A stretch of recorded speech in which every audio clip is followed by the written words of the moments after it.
Nintendo's at it again, raising the bar for backwards compatibility, big-name third-party devs, and another huge win in the console wars. Make sure you stick around for my final take in this edition of Switch 2 News Direct. Nintendo's latest patch proves that even its legacy titles aren't being left behind on the Switch 2. Super Mario 3D All-Stars just received update 1.1.4, and it's not your average bug fix. Players are reporting smoother frame rates, cleaner anti-aliasing, and faster transitions between the classic Mario 64, Sunshine, and Galaxy titles. In short, Nintendo is tuning its older releases to look and play better than ever on new hardware, a rare move that keeps the company's history as alive as its future. And that future's looking crowded, in the best way. Major third-party publishers are now piling onto the Switch 2 at a pace the original system never saw. We're talking Final Fantasy VII Remake Integrate, Resident Evil Requiem, Cyberpunk 2077, and Assassin's Creed Shadows, all running natively. Not streamed, not scaled down. After years of waiting on Switch versions, developers are now treating Nintendo's hardware as equal footing with PlayStation 5 and Xbox.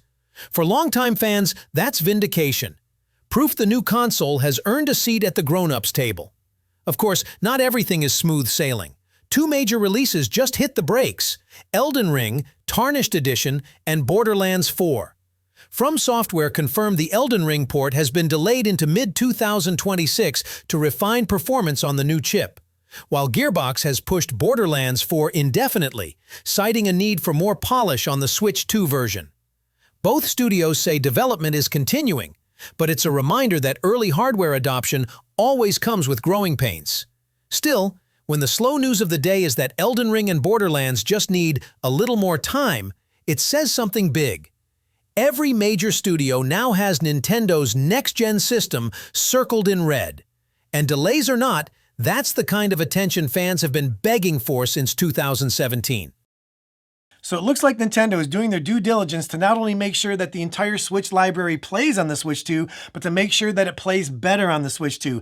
As I've said from the beginning, since release, backwards compatibility is one of the main selling points of the Switch 2.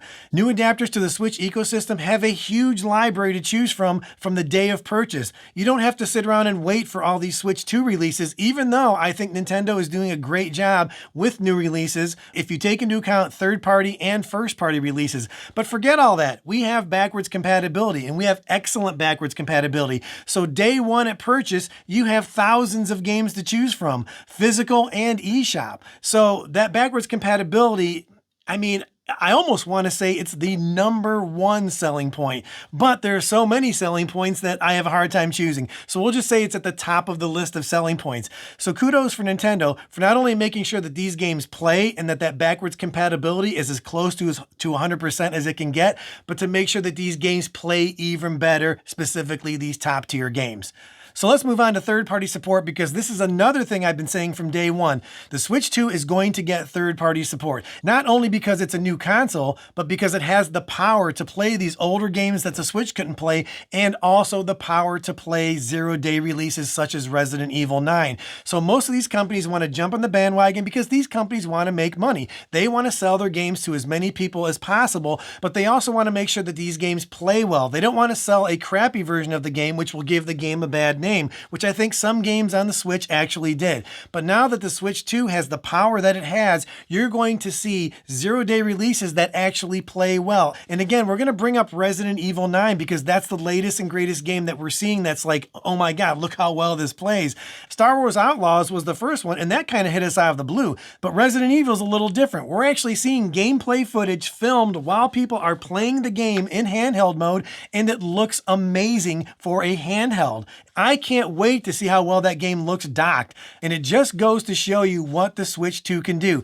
All these third-party developers are all jumping on the bandwagon. We're going to see more companies eager to release ports on the Switch 2. But there are some issues with some of these third-party releases, and it's going to take these third-party developers some time to figure out the hardware, how to optimize the game, and have them play better. I firmly believe that's one of the reasons that we're seeing Resident Evil Requiem play as well as it has. Capcom has had and will have a lot more time to familiarize themselves with the hardware to make the game even better by its final release date. So we're hoping this is what's going to happen with Elden Ring and Borderlands 4, which is exactly what the developers of Elden Ring have stated. They're moving back the release date to optimize the game for the hardware. Now, this could have something to do with dev kits. Maybe they got their dev kit late. Maybe they're trying to optimize for the dev kits, but I don't think that's 100% it. I think with the release of Star Wars Outlaws, they saw how well that game played, and now we're seeing these handheld videos of Resident Evil 9 and how well that's playing.